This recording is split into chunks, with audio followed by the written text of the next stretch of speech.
And here we are. I'm Billy Jam. Do not give a damn. Word. You know what I mean, Vern? God damn it all to hell. This is the real hip-hop show, HipHopSlam, and this is, of course, KRS-One. Good to see you again, man. Flesh. How are you today? I'm doing good. You know, my first question is a question I think you will appreciate. And that is, are you tired of lyrical liars passing flyers who want to be MCs but really are triers? Yes, I am. And I think there's a couple of million people out there that's tired of it as well.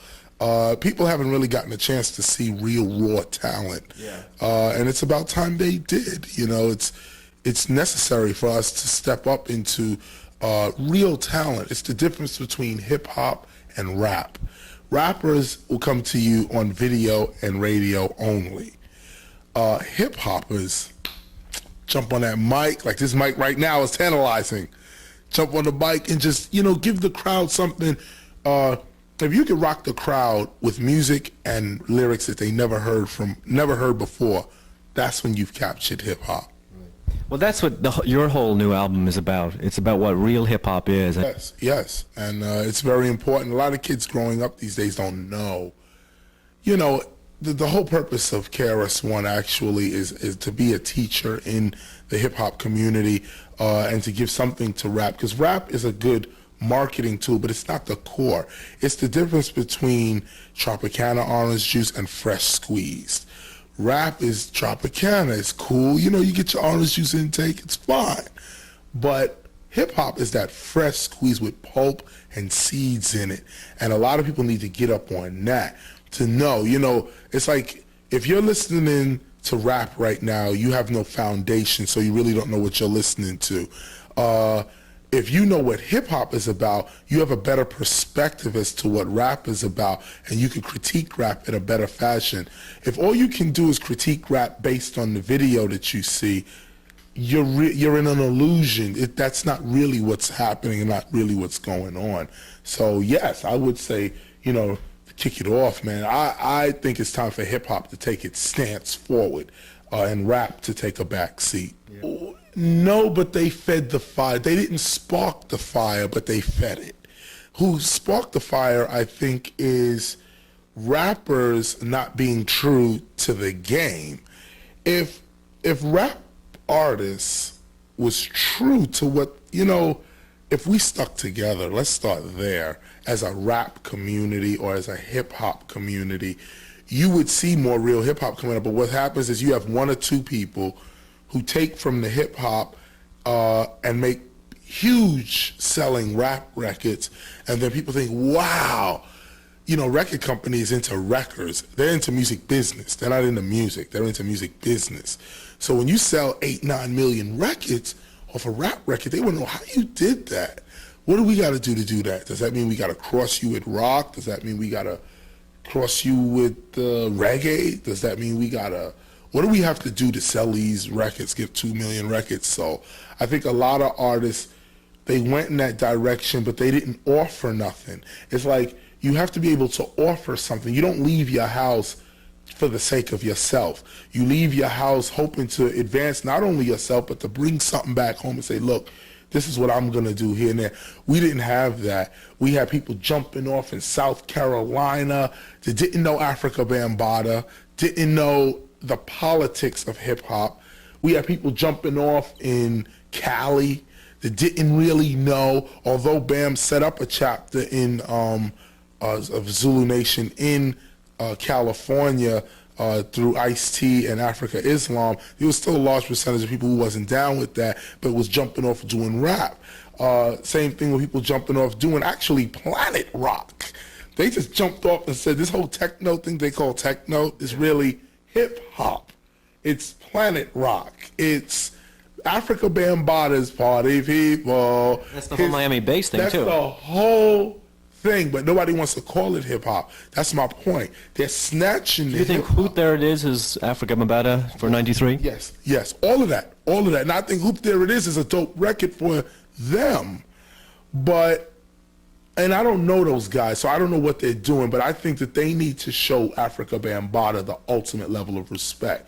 Because, you know, if you coming into rap like that, you coming into hip-hop like that, you know, if you're going to do Bam's music, show them respect. If you're gonna come into rap and you know Zulu Nation is worldwide and they was the first hip hoppers to come out here and tour, give rhymes and this, that, and the other, show Bam a little respect on another level. It ain't a matter of money. It's just a matter of, yo, Bam, here's my single. What you think? Yeah. Here's my number.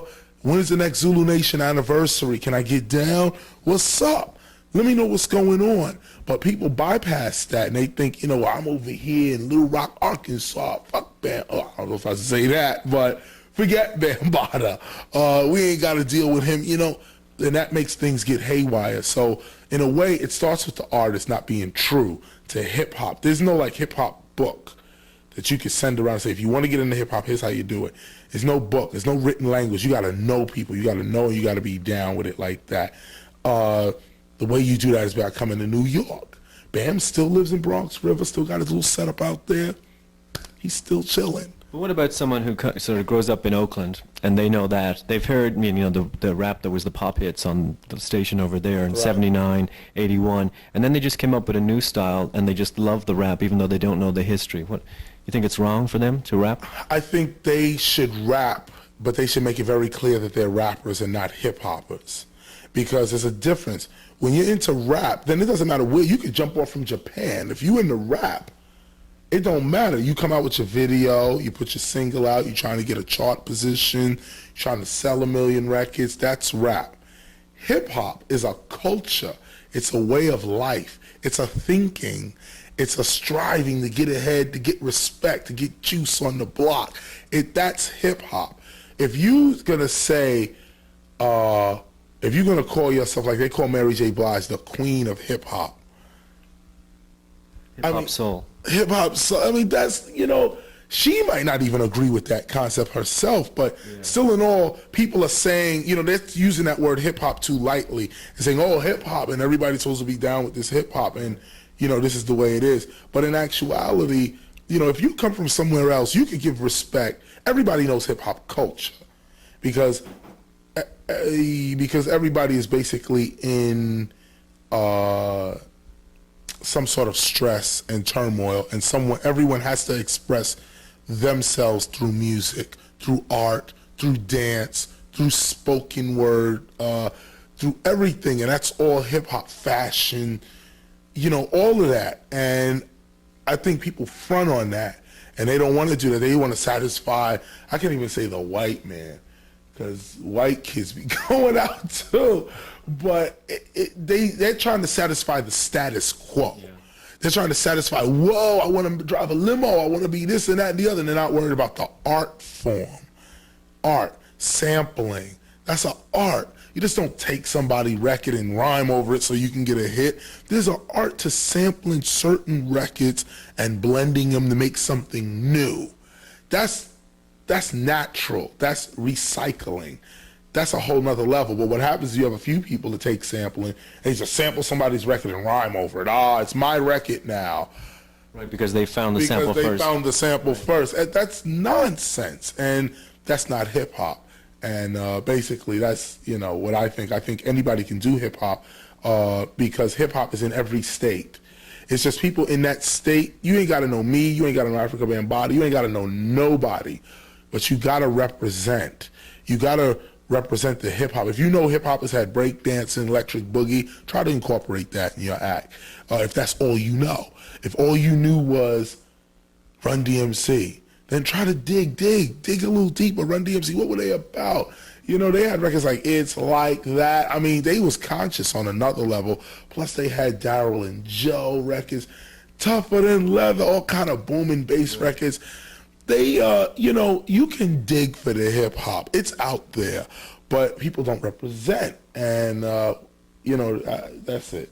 In fact, there's a good album came out. People should pick up. I think it came out in 1990. All the classic ones. I think it was the Awesome 2, the record they put out. Yo, that was nice. That was nice. That was an introduction into. Well, that was pre-Run DMC era. They was messing with even there. Actually, I think they might have had It's Like. No, it might have been another. No, it was. They had basically Sugar Hill stuff on there and Enjoy records. But see, that's a lesson. We need to come from that, you know, and bring these guys back into the forefront of what's going on now. and that strengthens the whole genre of hip hop. You know, no one does a record for somebody else to come out and live off their juice and not give them back nothing. Well, anyway, what we're going to do is we're going to talk about more of the roots of hip-hop, and also KRS-One is going to do a freestyle just for you, and that's all coming up. But right now we're going to play an early BDP video right here on HipHopSlam, KRS-One.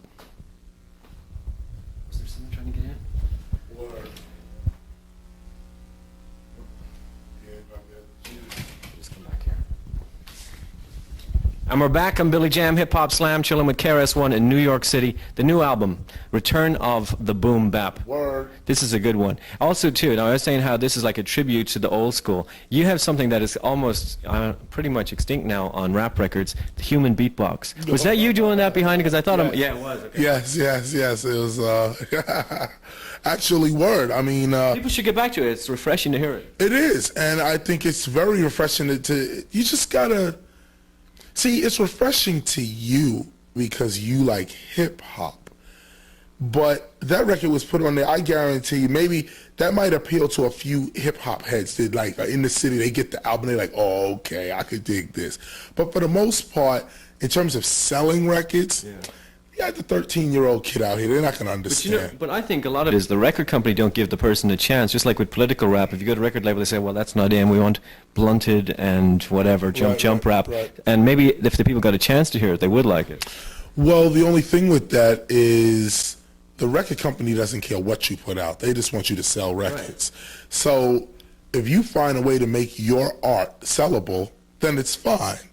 The point of the matter is that people are fishing around because their art is not sellable. There's a lot of hip-hop artists that came out with the raw hip-hop and it didn't sell. So the record company was like, look, I can't keep putting your art form out and it's not selling. Right. You know? So what about returning to the independents? You think more people should do that? Independent labels do their own? I wouldn't say return to the independents, but I think major companies need to become more independent. Okay, we'll be right back. God damn it, they're trying to kick us out of here. How about a freestyle, the kick-out freestyle? Real quick before we break out on the DL, I'll just do this real quick. I was fresh in 86, fresh in 87, fresh in 88 after Scott went to heaven, fresh in 89, fresh in 90. I'm fresh in 91, 92, and 93. This is how white here. Rewind. BDP crew in the house, yo. Peace.